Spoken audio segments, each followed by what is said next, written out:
Hello guys, welcome back to ಒಳ್ಳೆ ರುಚಿ ಅಮ್ಮನ ಅಡುಗೆ ಯೂಟ್ಯೂಬ್ ಚಾನಲ್.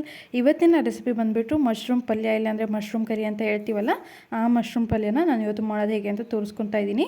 ಸೊ ನಾನಿಲ್ಲಿ ಯಾವ ಥರದ ಮಶ್ರೂಮ್ನ ಯೂಸ್ ಮಾಡ್ಕೊತಾ ಇದ್ದೀನಿ ಅಂದರೆ, ಈ ಹಳ್ಳಿ ಕಡೆ ಎಲ್ಲ ಒಂದು ಮಶ್ರೂಮ್ ಸಿಗುತ್ತೆ, ಅದಕ್ಕೆ ಹೆಗ್ಗರಣಪೆ ಅಂತ ನಾವೆಲ್ಲ ಕರಿತೀವಿ. ಸೊ ಅದನ್ನು ನಾವು ಯೂಸ್ ಮಾಡಿಕೊಂಡು ಮಶ್ರೂಮ್ ಪಲ್ಯ ಅಥವಾ ಕರಿನ ಹೇಗೆ ಮಾಡ್ಕೊಳ್ಳೋದು ತೋರಿಸ್ತಿದ್ದೀನಿ. ಈ ಮಶ್ರೂಮ್ ಇರುತ್ತಲ್ಲ, ಇದು ಫ್ರೆಶ್ ಆಗಿ ಸಿಗುವಂಥದ್ದು ಮಣ್ಣಲ್ಲೇ. ಸೊ ಇದೇನೆಂದರೆ ಮಳೆಗಾಲದಲ್ಲಿ ಸಿಡ್ಲು ಅಥವಾ ಗುಡುಗು ಬರುತ್ತಲ್ಲ, ಆ ಟೈಮಲ್ಲಿ ಏಳುತ್ತೆ. ಸೊ ಇದು ತುಂಬ ಅಂದರೆ ತುಂಬ ಟೇಸ್ಟಿಯಾಗಿರುತ್ತೆ. ಅದನ್ನು ಹೇಗೆ ಮಾಡ್ಕೊಳ್ಳೋದು ಅಂತ ಫಸ್ಟ್ ಹೇಳ್ತಾ ಇದ್ದೀನಿ. ಸೊ ನಾವು ಅದನ್ನು ಕಿತ್ಕೊಬಂದು ಒಂದು ಅರ್ಧ kg ಇದೆ ಅದು. ಸೊ ಅದನ್ನು ಕಿತ್ಕೊಬಂದಾದಮೇಲೆ ಅದ್ರ ಕ್ಲೀನಾಗಿ ಸಿಪ್ಪೆ ಎಲ್ಲ ತಗೊಂಡು ಕ್ಲೀನ್ ಮಾಡ್ಕೋಬೇಕಾಗತ್ತೆ. ಅದರೊಳಗಡೆ ಭೂಮಿಯಿಂದ ಬರುತ್ತಲ್ಲ, ಅದರಿಂದ ಸ್ವಲ್ಪ ಹುಳಗಳು ಎಲ್ಲ ಇರುತ್ತೆ ಅಂತ ಅಂದ್ಬಿಟ್ಟು ಕ್ಲೀನಾಗಿ ಕ್ಲೀನ್ ಮಾಡ್ಕೋಬೇಕಾಗತ್ತೆ. ಸಿಪ್ಪೆ ಎಲ್ಲ ತೆಗೆದು ಇಟ್ಕೊಂಡಾದಮೇಲೆ ಸಿಪ್ಪೆ ಎಲ್ಲ ತೆಗೆದಿಟ್ಕೊಂಡಾದಮೇಲೆ ನಾವು ಅದಕ್ಕೆ ಒಂದು ಖಾರ ಮಾಡ್ಕೋಬೇಕಾಗತ್ತೆ. ಸೊ ಆ ಖಾರಕ್ಕೆ ಅಂದರೆ ನಾವೇನು ಗ್ರೈಂಡ್ ಮಾಡ್ಕೋಬೇಕಾಗತ್ತೆ ಅಂದರೆ, ಸ್ವಲ್ಪ ಕಾಯಿ, ಈರುಳ್ಳಿ, ಶುಂಠಿ, ಬೆಳ್ಳುಳ್ಳಿ ಮತ್ತು ಸ್ವಲ್ಪ ಚಕ್ಕೆ, ಲವಂಗ, ಕಾಳುಮೆಣಸು ಮತ್ತು ಸ್ವಲ್ಪ ಕೊತ್ತಂಬರಿ ಸೊಪ್ಪು ಮತ್ತು ಕೊತ್ತಂಬರಿ ಬೀಜ, ಹಾಗೆ ಸ್ವಲ್ಪ ಖಾರದ ಪುಡಿನ ಆಪ್ಷನಲ್ ಆಗಿ ಯೂಸ್ ಮಾಡ್ಕೋಬೋದು. ಯಾಕಂದರೆ ನಿಮಗೇನಾದರೂ ಖಾರದ ಪುಡಿ ಇಲ್ಲ ಅಂತ ಅಂದರೆ ಮೆಣಸಿನ್ಕಾಯಿ ಇರುತ್ತಲ್ಲ, ಒಣಮೆಣಸಿನ್ಕಾಯಿ, ಅದನ್ನು ಕೂಡ ಯೂಸ್ ಮಾಡ್ಕೋಬೋದು. ಸೊ ಏನಂದರೆ ಇಲ್ಲಿ ಕಾಯಿ ಮತ್ತು ಕಾಳುಮೆಣಸು ಇರುತ್ತಲ್ಲ, ಅದನ್ನು ಸ್ವಲ್ಪ ಜಾಸ್ತಿನೇ ಯೂಸ್ ಮಾಡ್ಕೊಳ್ಳಿ. ಅದರಿಂದನೇ ತುಂಬ ಟೇಸ್ಟ್ ಬರೋದು. ಮತ್ತು ಚಕ್ಕೆ ಲವಂಗ ಎಲ್ಲ ಇರುತ್ತಲ್ಲ, ಅದನ್ನು ಹಾಕೋಕ್ಕೆ ಹೋಗಬೇಡಿ ಜಾಸ್ತಿ, ಒಂದು ಚೂರೇ ಸ್ವಲ್ಪ ಫ್ಲೇವರಿಗೋಸ್ಕರ ಅಷ್ಟೇ ಹಾಕ್ಕೊಳ್ಳಿ. ಆಮೇಲೆ ಈ ಕಾಳುಮೆಣಸಿಂದ ಮತ್ತು ಕಾಯಿಂದನೇ ತುಂಬ ಚೆನ್ನಾಗಿರೋ ಟೇಸ್ಟ್ ಬರುತ್ತೆ. ಸೊ ಇದನ್ನೆಲ್ಲ ಗ್ರೈಂಡ್ ಮಾಡಿಕೊಂಡು ಸೈಡಿಗೆ ಇಟ್ಕೊಳ್ಳೋಣ.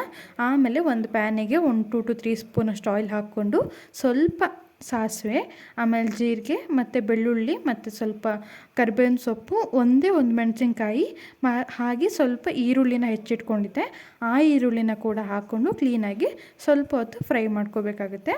ಈ ಫ್ರೈ ಮಾಡ್ಕೊಂಡು ಬರೋ ಟೈಮಲ್ಲಿ ಇದು ನಾವೇನು ಸಿಪ್ಪೆ ಎಲ್ಲ ತೆಗೆದು ಕ್ಲೀನ್ ಮಾಡಿ ಇಟ್ಕೊಂಡಿದ್ವಲ್ಲ, ಅದನ್ನು ನಾವು ಒಂದು ಪಾತ್ರೆಗೆ ಹಾಕ್ಕೊಂಡು ಸ್ವಲ್ಪ ಅರಿಶಿನ ಪುಡಿ, ಸ್ವಲ್ಪ ಹುಡಿ ಉಪ್ಪಿರುತ್ತಲ್ಲ, ಅದನ್ನು ಹಾಕ್ಕೊಂಡು ಸ್ವಲ್ಪ ಕ್ಲೀನಾಗಿ ತೊಳ್ಕೊಂಬರ್ಬೇಕಾಗತ್ತೆ. ತೊಳ್ಕೊಂಬಂದಿರೋದನ್ನ ನಾವು ಆನಿಯನ್ ಫ್ರೈ ಆಗಿತ್ತಲ್ಲ ಅದ್ರ ಮೇಲೆ ಕ್ಲೀನಾಗಿ ಹಾಕ್ಕೋಬೇಕಾಗತ್ತೆ. ಸೊ ಈ ಮಶ್ರೂಮ್ ಏನಿದೆಯಲ್ಲ ನೋಡಿ, ಕ್ಲೀನಾಗಿ ತೊಳ್ಕೊಬಂದಿರೋವಂಥ ಫ್ರೆಶ್ ಆಗಿರೋ ಮಶ್ರೂಮ್ ಆಗಿರುತ್ತೆ. ಅದಕ್ಕೆ ನಾವು ಸ್ವಲ್ಪ ಉಪ್ಪು ಹಾಕಿ ತೊಳ್ಕೊಬಂದಿರ್ತೀವಿ, ಆದರೂ ಅದ್ರ ಮೇಲೆ ಸ್ವಲ್ಪ ಉಪ್ಪು ಹಾಕಿಬಿಟ್ಟು ಮುಚ್ಚಬೇಕಾಗತ್ತೆ. ಅಂದರೆ ನಾವಿಲ್ಲಿ ಫುಲ್ ಪ್ಲೇಟ್ ಆಗಿದೆ, ಅಂದರೆ ಫುಲ್ ಪಾತ್ರೆ ಆಗಿದೆ ಇಲ್ಲಿ ಮಶ್ರೂಮ್ ನಾನು ಹಾಕಿರೋದು. ಆದರೆ ಇದ್ರ ಸ್ಪೆಷಾಲಿಟಿ ಏನಂದರೆ, ಹಳ್ಳಿ ಸೈಡಲ್ಲೆಲ್ಲ ಸಿಗುತ್ತಲ್ಲ ಈ ಮಶ್ರೂಮ್ ಸ್ಪೆಷಾಲಿಟಿ ಏನಂದರೆ, ಪೇಟೆಲೆಲ್ಲ ಸಿಗೋದಾದರೆ ಅದ್ರ ಸೈಜ್ ಏನಿರುತ್ತೆ ಹಾಗೆ ಇರುತ್ತೆ ಅಲ್ವಾ. ಆದರೆ ಇದೇನೆಂದರೆ ಫುಲ್ಲು ಅಂದರೆ ಈಗ ನೀರಿರುತ್ತೆ, ಅದರಲ್ಲಿ ನೀರಿನಂಶ ಇರೋದ್ರಿಂದ ಅದರೊಳಗೆಲ್ಲ ನೀರಿನಂಶ ಬಿಟ್ಕೊಂಡು ಅದಾಗೆ ಬೇಯುತ್ತೆ. ಅದಕ್ಕೋಸ್ಕರ ನಾವು ನೀರು ಹಾಕ್ಕೊಳೋದೇ ಬೇಡ ಆಗುತ್ತೆ. ನೋಡಿ ಇಲ್ಲಿ ನಾನು ಫುಲ್ ಪಾತ್ರೆ ಇದ್ದಿದ್ದು ಮಶ್ರೂಮು, ಇಲ್ಲಿ ಅರ್ಧ ಆಗಿದೆ ಮಶ್ರೂಮು, ಕ್ಲೀನಾಗಿ ಅದೇ ನೀರಲ್ಲೇ ಅದು ಬೆಂದ್ಕೊಂಡಿದೆ ಒಂದು 10 to 15 ಮಿನಿಟ್ಸ್ ಆದಮೇಲೆ. ಮತ್ತು ಈ ಒಗ್ಗರಣೆ ಉಪ್ಪು ಹಾಕಿರ್ತೀವಲ್ಲ, ಜಸ್ಟ್ ಖಾರ ಹಾಕೋರೊಳಗೇ ತಿಂದರೆ ತುಂಬಾ ಚೆನ್ನಾಗಿರುತ್ತೆ ಮತ್ತು ಗಮ್ ಅಂತ ಸ್ಮೆಲ್ ಬರ್ತಾ ಇರುತ್ತೆ. ಆಮೇಲೆ ಇದನ್ನು 10 to 15 ಮಿನಿಟ್ಸ್ ಆಯಿತು, ನಾನು ತಕ್ಕೊಂಡೆ ಕೂಡ ಅಲ್ವಾ. ಅದಕ್ಕೆ ಅದಾದಮೇಲೆ ಖಾರನ ನಾವು ಏನು ಗ್ರೈಂಡ್ ಬಂದಿದ್ವಿ ಆ ಖಾರನ ಗ್ರೈಂಡ್ ಮಾಡ್ಕೊಂಡಿರೋದನ್ನ ಹಾಕ್ಕೋಬೇಕು. ಇದು ಆಲ್ರೆಡಿ ಮಶ್ರೂಮ್ ಬೆಂದಿರುತ್ತೆ, ಒಂದು 5 ಮಿನಿಟ್ಸ್ ಅಷ್ಟೇ ಒಂದು ಮುಚ್ಚಿ ಇಟ್ಬಿಟ್ಟು ಸ್ವಲ್ಪ ಹೊತ್ತು ಬಿಟ್ಟರೆ ತೆಗೆದ್ರೆ ಆಯಿತು.